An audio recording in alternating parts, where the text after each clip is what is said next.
জাহান্নামীরা যখন জাহান্নামে যাবে, ফেরেশতারা ডেকে বলবে, ও কপাল পোড়া জাহান্নামীরা, জাহান্নামে কেন ঢুকলা? দুনিয়ার বুকে কি তোমাদেরকে সতর্ক করার জন্য কেউ আসে নাই? কুল্লামা উলকিয়া ফিহা ফাউজুন সাআলাহুম খাজানাতুহা আলাম ইয়াতিকুম নাযীর। সুবহানাল্লাহ পড়েন। আলাম ইয়াতিকুম নাযীর, কোন সতর্ককারী আসে নাই? বিশ্বনবী নাযীর হয়ে, সতর্ককারী হয়ে পৃথিবীতে আসলেন। তিনি জাহান্নামের ব্যাপারে উম্মাকে সতর্ক করেছেন। জান্নাতকে যেমনি তিনি চমকপ্রদভাবে উম্মার সামনে পোট্রে করেছেন, চিত্রায়িত করেছেন, ঠিক অনুরূপভাবে ভয়ঙ্কর জাহান্নামকেও তিনি এই উম্মার সামনে পোট্রে করেছেন। জাহান্নামকে কিভাবে বিশ্বনবী উম্মার সামনে পোট্রে করলেন, চিত্রায়িত করলেন, শুনতে মনে চায়? সিলেটবাসী শুনতে মনে চায়? জান্নাতের কথা শুনে যেমনি জান্নাতে যাওয়ার ব্যাপারে আপনারা আগ্রহী হয়েছেন, জান্নাতের নাজ নেয়ামতের কথা শুনে, জান্নাতের ফিচার শুনে যেমনি জান্নাতে যাওয়ার ব্যাপারে আমরা উদ্বেলিত হয়েছি, উচ্ছ্বসিত হয়েছি, জাহান্নামের কথা শুনলে কিন্তু আমাদের কলিজা কেঁপে উঠবে।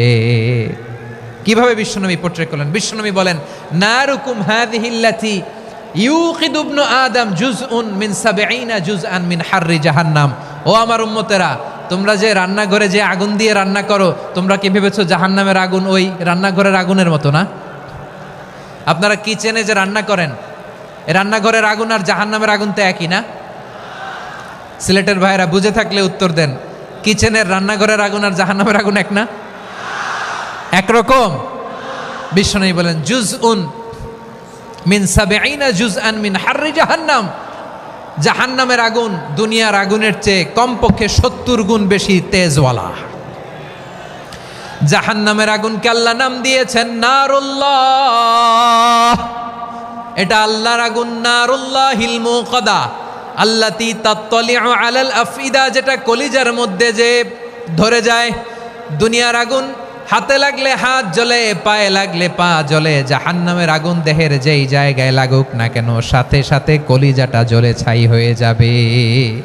আসুন আমরা আমাদের নিয়তকে খালেস করে নেই।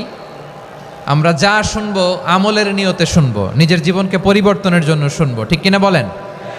ইনশাআল্লাহ।